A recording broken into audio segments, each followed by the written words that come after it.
Greetings and salutations, and welcome to a new show and tell from me. My name is Peter, and today we'll be looking at an Mondaine, Swiss-made railway watch. Now, for those of you who don't know about Mondaine, I'll give you a quick summary.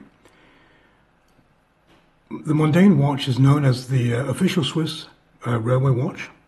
Back in 1944, Hans Hilfiger, a Swiss engineer and designer who worked for the Federal Swiss Railway, created a clock which was to be the standard clock in all train stations all over Switzerland. That became known as the official Swiss railway clock. Now in 1986, the Mondaine Watch Company bought the rights to the blueprints and the rights to that design, and started out with the railway clock collection, and that's what we have here. Yeah, right. So I think I will start off with some stats. Yes. Right. This has a model number which is rather long, so I'm not going to talk about that. But it is, I will put it in the video, so you will be able to find it. The movement it has is a rather special movement. It's the Mondaine stop2go caliber 58.202. And you may ask, what is that? What is stop2go? Well, as far as I know and have been told, stop2go is it's a movement of the second hand. Now, if we look at this, you'll see that the second hand moves all the way around a full circle in 58 seconds, and then it waits at the 12 o'clock for the black minute hand to move on before jumping one marker forward and starting its next rotation. This has something to do with that the railway clocks. We'll just keep an eye on this. The railway clocks in Switzerland are radio controlled, and every 1 minute when they go around, they wait at the 12 o'clock and update themselves. This is what I've been told anyway, and that's why they have this. Now have a look at it here. It stops and starts again, and you notice the minute hand moved. Now this is not radio control, so actually this function hasn't got any real use.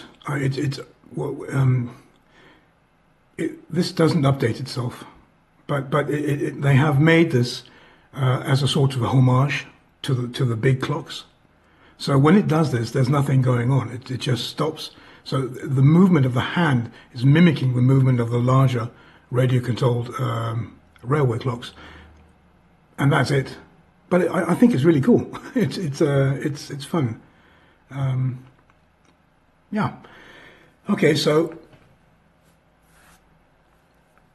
my previous show and tell was a Mondaine chronograph, and I talked a little bit in that show and tell about how that chronograph didn't look like a typical Mondaine watch.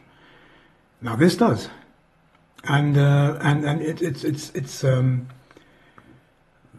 they're very iconic with their white face and their black hour markers and minute markers and the red second marker, and this is also why that Apple had to pay Mondaine 33 million Swiss franc, because they designed their iPad watch after this, and Mondaine threatened to sue them, and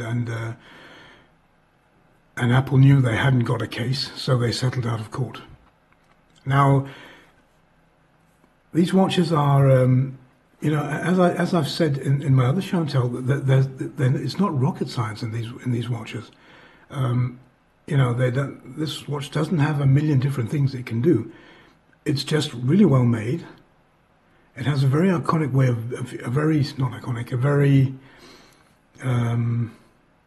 it's easily recognized. That's what I mean. It's easily recognized, and it has a very rich heritage, in the railway community in Switzerland, And you know, two things that shout timekeeping is probably Switzerland and railways. You know, the railway watches, the old days were the watches that were the most precise and so on, and so Mondaine have managed to bring the two things together, and I think that's really cool. So I mean, these watches they're not overly expensive. You're getting a lot for your money, most definitely, and they're just cool looking. As I said before, if you are a Dane living in Denmark and would like to buy a Mondaine watch, which I sincerely hope that you do because they are cool watches, then contact Urmans Værksted in Aarhus. I'll repeat that, Urmans Værksted in Aarhus. And the reason I'm saying this as a sort of a endorsement is because that he's lent me these watches. So my way of saying thanks is to let people know where you can buy them. And with those words, I would like to say, maybe I should just give you a little, my 50% of my show-and-tells, I always forget the wrist shot. For some reason, it just doesn't sink in my head. Now, let's say there. They're cool looking watches, they really are. See the minute hand there again? Yeah. Anyway, that was my little look at the Mondaine stop2go, and yeah, it's just a very nice watch. Thanks very much for watching, guys. If you like what I do and the way I do it, you're welcome to like and subscribe. I also have a Facebook group in which you can join the Facebook group and contact me directly. Let me know what's on your mind. Anyway, thanks very much, guys, and catch you again in my next show-and-tell. Bye-bye.